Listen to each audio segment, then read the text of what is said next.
If you've lived in the UK for 3 years, you can apply for indefinite leave to remain.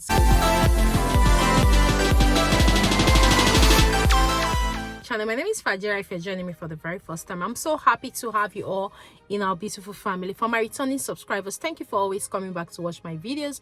I really do appreciate. God bless you. If you're new to this channel, I share contents on how you can migrate to the UK, jobs with visa sponsorship in the UK immigration updates, live in the UK, scholarships in the UK, like everything you can think about the UK. So if you're someone who is interested in such content, do hit on the subscribe button, turn on the notification bell, so each time I upload a new video, you're definitely going to be the very first person to see that video. So guys, without wasting so much of your time, let's quickly dive right into today's video. So I've got this trending video about the government reducing indefinite leave to remain 3 years. If you've lived in the UK for 3 years, you can apply for indefinite leave to remain. So I'm just going to share more updates on that. Before we dive right into today's video, guys, I've got a fantastic news for you. Are you a new migrant, or are you currently in the UK or any part of the world and you have been thinking of sending money to your loved ones? Then you don't have to worry anymore. I've got a very good app, a fantastic app, whenever you send money to your friends and loved ones in any part of the world.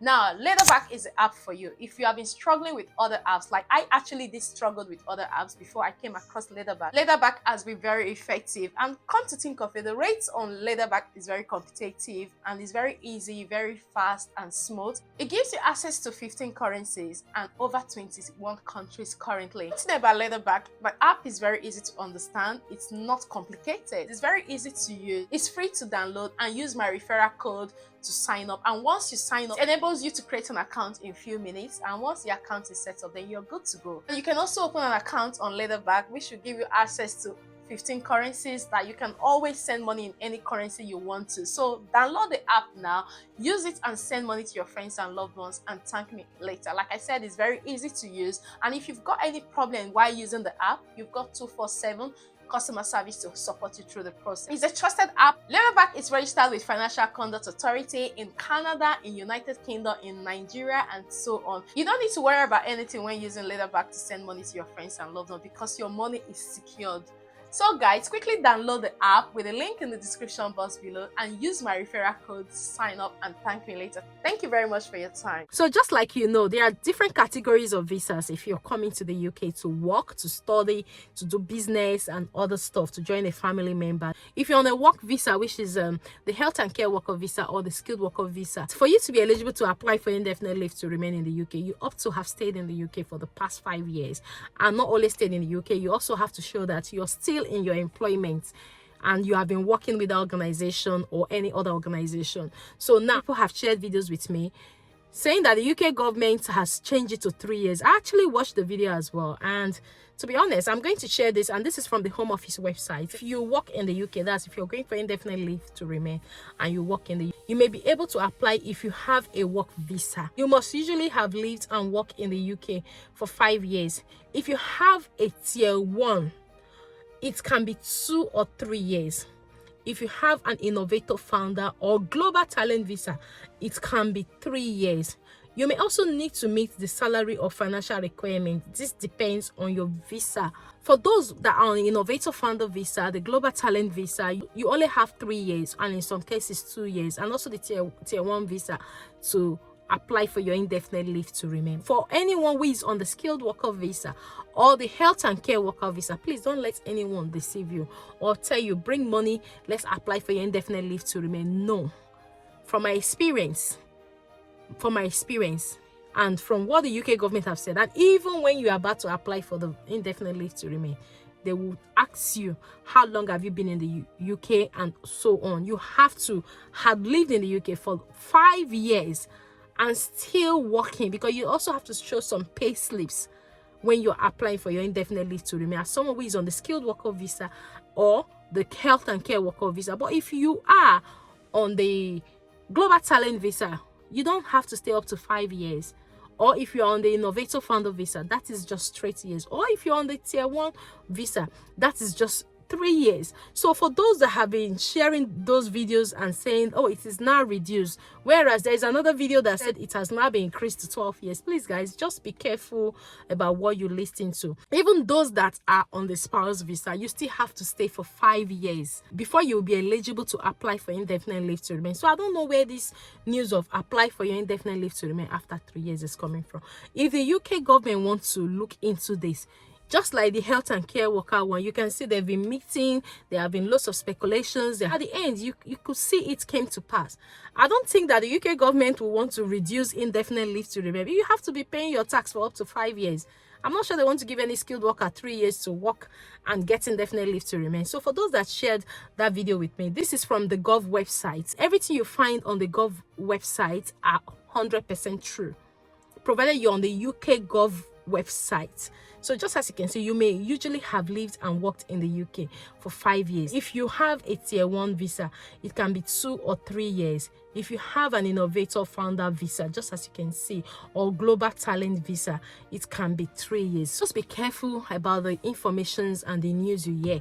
So for now, if you have lived in the UK for up to 10 years, even if you're a student and you have continued to live in the UK for 10 years on different categories of visa, you can go through the 10 years route to get indefinite leave to remain. Yeah, you don't have to switch to a skilled worker visa again. Or maybe if you switch over to a skilled worker visa after you have been on the student visa for up to 7 years and you switch to the skilled worker visa for another 3 years, making it 10 years, then you are eligible to apply for your indefinite leave to remain. That's the 10 years route, which is a long residency route.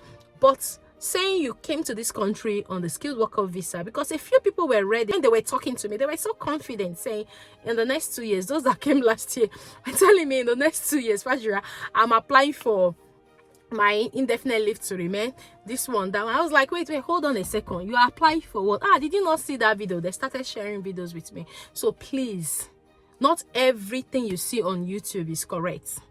Not everyone that just entered the UK few months ago knows how the UK system operates. In cause of doing whatever you're doing, try to do your independent research. That is why Google is there for you. When this lady was telling me, oh Fajira, I'm going to be applying for my indefinite leave to remain in 2026 because my COS was, I was like, how do you do that? So no, have you not heard the UK government have changed it? The UK government have not changed anything. The UK government is trying to cut down net migration. As much as they are trying to cut down net migration, I don't really think that they will reduce the number of years you have to stay to get your indefinite leave to remain to 3 years if you're on the skilled worker visa or you're on the healthcare worker visa. There are other categories of visas, just like you can see, as I read, that are eligible to have their indefinite leave to remain. But remember, these people are coming to the UK to invest. They are paying huge tax, so it's like they are literally paying for what you're working for 5 years to get. They are paying their own in 3 years, so you're not the same. So please don't be deceived. I watched that video, and to be honest, like, you just have to be careful. You just have to be careful. You don't want to go and apply for indefinite leave to remain and you get bounced. Now nobody is refunding your visa fee, and the fee is about 1,000 something right now. So are you ready to fulfill that because someone has told you that you can apply after 3 years? Please guys, just do your independent research. Even the ones that I share here, always make sure you also go extra mile to do your independent research. Not every YouTuber knows what is happening. Not every YouTuber understands the law in the UK. So please, there is no new date announced that the UK government is reducing how many years you have to stay to be eligible to have indefinite leave to remain, or the UK government is increasing it to 8 years. I think one person told me that they have increased it to 8 years. The other person told me 12 years. I don't really understand where all of this are coming from. So before you send in your application this 2024, read, my people. Don't just go and send in your application because of what you were told. Do your independent research, okay? So this is just what it is about the trending video on the UK government reducing indefinite leave to remain to 3 years. This is not for skilled workers. It's not for healthcare workers. It has always been for innovator founder visa, for global talent visa, also for tier 1 visa, but not on the visa category that most of my viewers are on. So this brings us to the end of today's video, and if you find this video helpful, please do like and share with your friends and loved ones. Someone may just also find it helpful as well. And also do subscribe if you're yet to join our beautiful family. And until I see you in my next video, guys, do take care and have a lovely day. Thank you very much for watching. Bye bye for now.